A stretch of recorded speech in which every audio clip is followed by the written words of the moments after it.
Welcome to Penrose Learning, where we make understanding easy. You begin by installing your password manager and granting the minimal permissions it needs.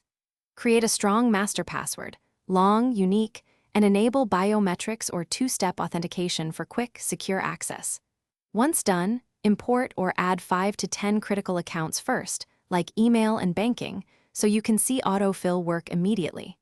Make sure to back up the encrypted vault to the cloud or an export file. This prevents lockout if you change devices later. Now you configure Android's autofill and sync so the manager works across apps and devices. Go to Settings, pick Autofill Service, and choose your password manager.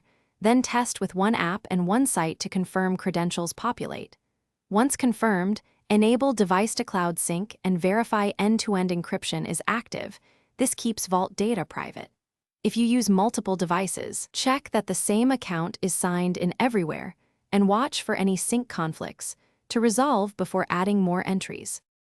Finish by organizing the vault. Create folders, tags, and secure notes so you find logins fast. Set auto lock to a short timeout and configure emergency access or recovery options, then schedule regular encrypted backups. If something goes wrong, troubleshoot calmly. Restart your device, reinstall the manager, and re-enable permissions. Often that restores autofill. If sync conflicts appear, resolve the newest entry manually. Finally, test a few logins and biometrics.